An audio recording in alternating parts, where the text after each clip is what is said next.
Get in now! Santa, I'm not done with the engine yet! Can't wait! On deck, sir! I'm not done with the engine! Hey, Mark Meldrum, Meldrum's Monster Garage, and I have retreated to Meldrum's Monster Garage, lower level, to stay warm. It is getting cold here in Northern Ohio, and it's really cold out in the garage.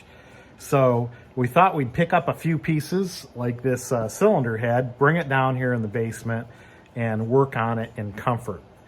You might hear a little bit of the background noise in the upper levels of the Meldrum household. We've got Elf playing, so Patty's watching Elf tonight.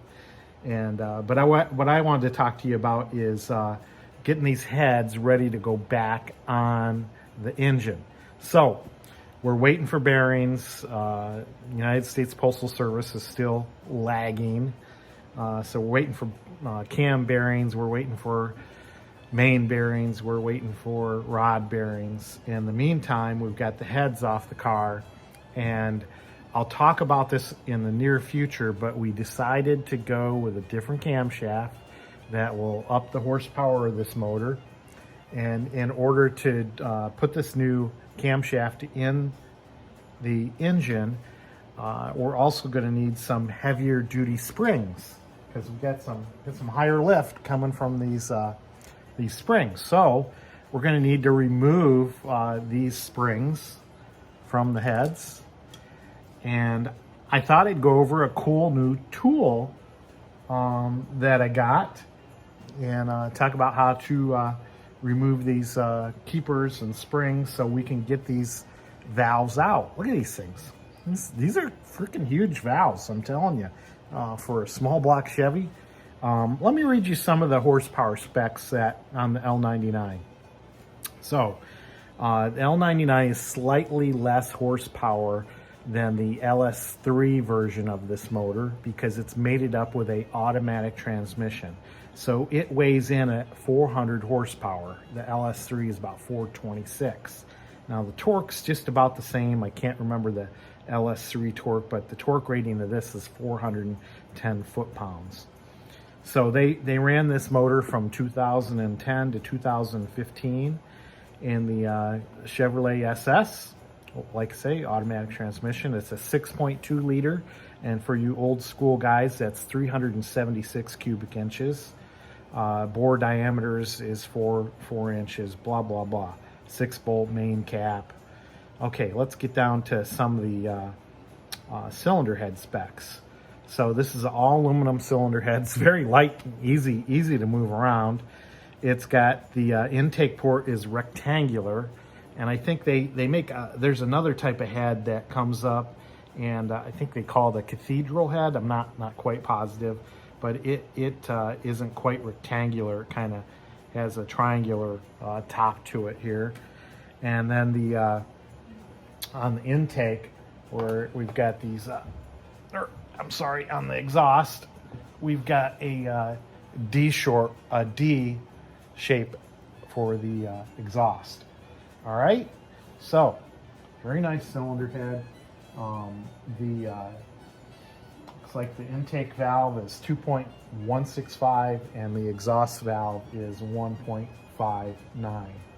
So hey, and I'll let you know, I did set up out in Meldrum's Monster Garage, I did set up a small block 383 that I built a long time ago next to this L99. So in the future, I'm going to do some more comparisons between the old small block and the new small block. So, but anyway, let's get to tonight what we're going to do.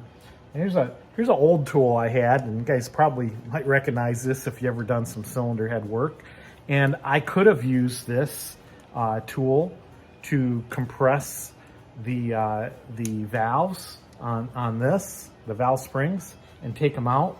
But I tell you, this tool's really hard to work with, and I thought there's got to be an easier way. And you're doing one at a time with this tool. And this new tool I have, we're going to do 2 valves at a time. So let me move these valves off camera. I've got them soaking in some mineral spirits right now. and we're going to set up this new tool. So can follow along if you want. I'm gonna speed this up so we can get to everything. All right, so it's got a nice bottom piece to it, and it's got a nice little chamfer here, and it just sits right down on top of there. You might hear my furnace starting to fire up here. Like I said, it's cold. And this piece is going to get bolted down like this with the threads sticking up, okay? And I got 2 handy dandy bolts for that.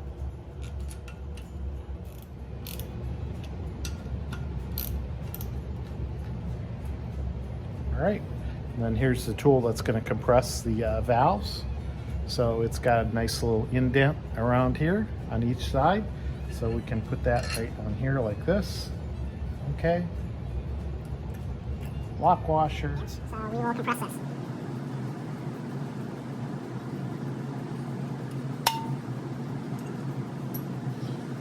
Alright, so I'm going to turn this over. See, it kind of push the valves up. I'm going to use the hammer. Alright, now just pop it back down.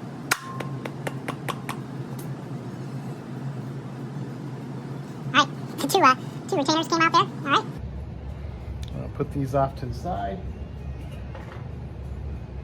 And see what's hanging up here.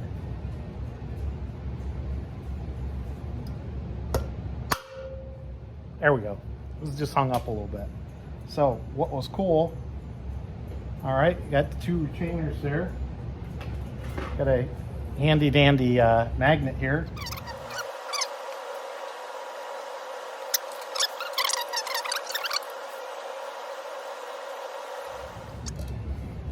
Voila.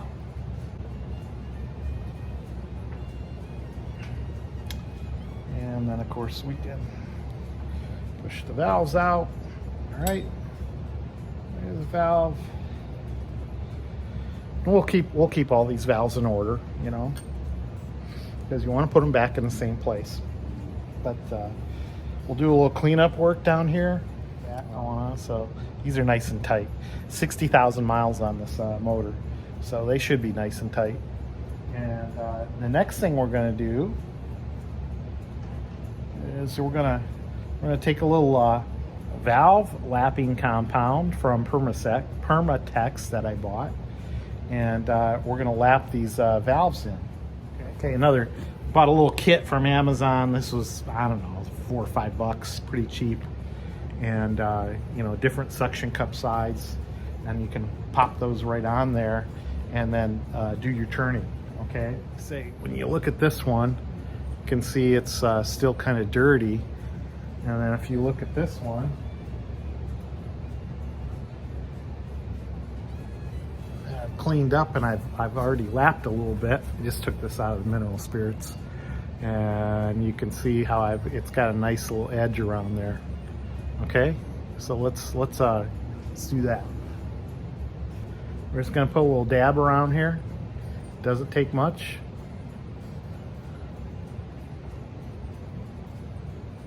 Okay, just a little bit on there. All right. Fill that back up. Drop this back down in there. In here. All right. A suction cup. Okay, you hear that?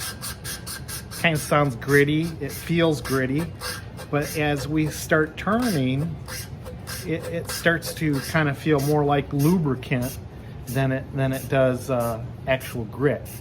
And after just a few turns here, I can feel it start to really ease up.